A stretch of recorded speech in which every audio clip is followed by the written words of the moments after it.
आज हम आपको ऐसी 5 खास बातें बताएंगे जो आपको स्कूल में नहीं सिखाई जाती। Number 1, team work. आपने ज़रूर सुना होगा कि स्कूल की किताबों में लिखा होता है कि हमें एक दूसरे की मदद करनी चाहिए, लेकिन एग्ज़ाम में टीचर खुद हमें ऐसा करने से मना करते हैं। ये बात तो सच है कि आप अकेले सब कुछ नहीं कर सकते, पर एक वक्त ऐसा आएगा जब आपको दूसरों के साथ काम करना ही होगा। आज कंपनीज भी टीम वर्क के अहमियत को पहचान रही है, लेकिन स्कूल में हमें एक दूसरे से बात करने के लिए भी मना किया जाता है। हमें कहा जाता है कि प्रोजेक्ट खुद कंप्लीट करो, होमवर्क खुद कंप्लीट करो, किसी से बात मत करो। इसका रिजल्ट ये होता है कि जब हम लोगों को एक्चुअल में टीम के साथ काम करना होता है तो टीम मेंबर के बीच कॉन्फ्लिक्ट होने लगते हैं। जो लोग आपस में ही लड़ बैठते हैं और एक दूसरे से कम्युनिकेट नहीं कर पाते, और जो लोग पहली बार ग्रुप में काम कर रहे होते हैं, इसमें उन्हें जरूर परेशानी होती है। Number 2, creativity. स्कूल में हमें सोचना नहीं सिखाया जाता, जो फॉर्मूला से पहले बना दिया गया है, जो थ्योरी से पहले बना दी गई है। हमें बस वही रिपीट करके पढ़ा दिया जाता है और हमें उसे एक बार और रिपीट करके एक एग्ज़ाम में लिख देते हैं। बहुत से लोगों को लगता है कि मैथ सोचने वाला काम होता है, लेकिन नहीं, मैथ में भी आप क्रिएटिविटी का इस्तेमाल नहीं करते। बस जो फॉर्मूला पहले से बना दिए गए हैं उसे ही आप रिपीट करते रहते हो। क्रिएटिविटी तब होती है जब आप मैथ्स और फिजिक्स को कंबाइन करके अपने स्कूल के लिए एक रोबोटिक हैंड बनाकर दिखाते हो, या फिर अपने स्कूल के लिए पर्सनल सोशल नेटवर्क या एक एप्लीकेशन बनाते हो जहां पर लॉगिन करके हम एग्ज़ाम से रिलेटेड या हॉलीडेज से रिलेटेड इंफॉर्मेशन पा सकते हैं। जब अंग्रेज इंडिया में बिजनेस करने के लिए आ रहे थे तो उन्हें कुछ इस तरह के लोग चाहिए थे जो कि दिए गए इंस्ट्रक्शन पर काम कर सके, जो कि ये सवाल ना करे कि किसी काम को क्यों नहीं किया जा रहा है। उस समय उन्हें 3 तरह के लोगों की ज़रूरत थी। क्लर्क, जो कि उनके लिए अकाउंट का काम कर सके, मिलिट्री मैन, जो कि उनके लिए लड़ सके और उनके ऑर्डर्स मान सके, लेबर, जो उनके लिए मजदूरी कर सके। और इन तीनों लोगों में जो बात कॉमन है वो है नो क्रिएटिविटी। इसलिए उन लोगों ने एक ऐसा स्कूल सिस्टम बनाया जहां पर आपको ऑर्डर्स मानना सिखाया जाएगा, और हम वो सिस्टम आज भी फॉलो करते हैं। अगर आपको बाथरूम भी जाना है या पानी भी पीना है तो आपको अपने टीचर से पूछ कर जाना होगा। आप खुद ही सोचिए, एक बच्चे को प्यास लगी है और अगर अपने टीचर से बिना पूछे पानी पी ले तो क्या हमारे देश का भविष्य खतरे में पड़ जाएगा या वो बच्चा इनडिसिप्लिन हो जाएगा। Number 3, self development. आपने थोड़ी सी भी सक्सेस हासिल की है तो आपको पता होगा कि goal setting, stress management, time management और हेल्थ सक्सेसफुल होने के लिए कितने ज़रूरी होते हैं, लेकिन इनमें से एक भी चीज़ हमारे स्कूल में नहीं सिखाई जाती।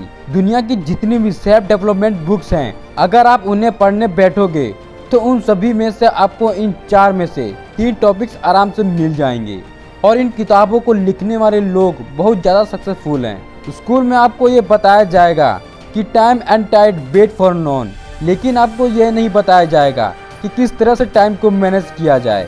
स्कूल में आपको ये बताया जाएगा कि चिंता चिता के समान है, लेकिन ये नहीं बताया जाएगा कि किस तरह स्ट्रेस को मैनेज किया जाए।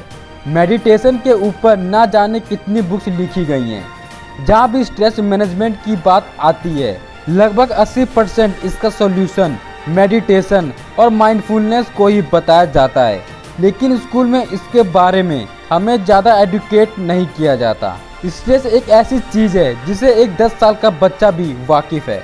जब उसके एग्ज़ाम नज़दीक आते हैं तो उसे भी पता लग जाता है कि स्ट्रेस क्या होता है, और फिर इसके साथ उसका आमना सामना ज़िंदगी भर होता रहता है, लेकिन इसे हैंडल कैसे करें ये उसे नहीं पता। और जब लोगों को कुछ समझ नहीं आता तो वो लोग दूसरी चीज़ों से अपना स्ट्रेस का इलाज खोजते हैं। Number 4, financial education.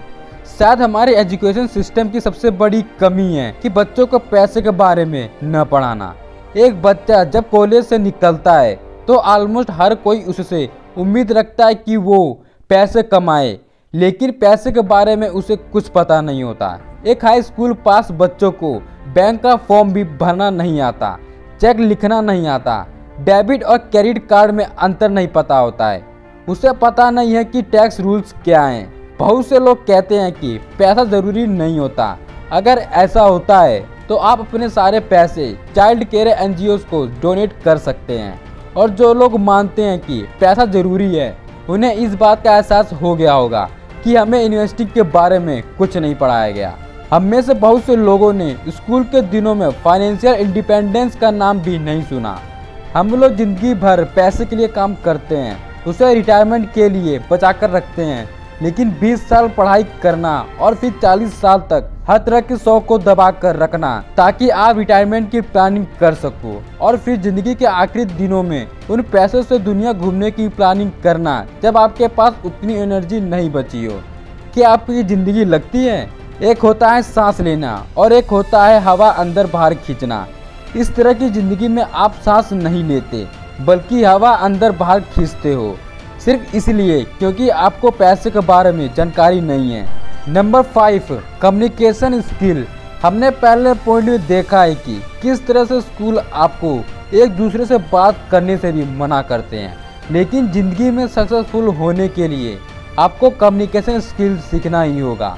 आप दुनिया के किसी भी कामयाब आदमी को ले लीजिए, उन सभी के पास अच्छी कम्युनिकेशन स्किल होती है, क्योंकि बिना उसके वो अपने पार्टनर से, अपने एम्प्लॉय से, अपने लोगों से बात करके उन्हें मोटिवेट और इंस्पायर नहीं कर पाते। सिर्फ काम के लिए ही नहीं, आपके पर्सनल लाइफ में भी कम्युनिकेशन स्किल का बहुत ज़्यादा रोल है। क्या आपको अपना कोई ऐसा दोस्त याद है जिसके साथ आप बहुत बातें किया करते थे, जो आपकी चैट लिस्ट में सबसे ऊपर हुआ करता था, लेकिन अब वो आपका दोस्त नहीं रहा? अब आप खुद से पूछिए कि वो किस वजह से वो आदमी आज आपका दोस्त नहीं है। ज़्यादातर केस में एक वजह सामने आती है, लैक ऑफ प्रॉपर कम्युनिकेशन। अब इसे चाहे आप मिसअंडरस्टैंडिंग का नाम दे दीजिए या आउट ऑफ कॉन्टेक्स्ट जाने का नाम। सो गाइस, आज के लिए बस इतना ही। अगर वीडियो पसंद आया है तो लाइक और हमारे चैनल को सब्सक्राइब जरूर करें। तब तक मिलते हैं अगली वीडियो में।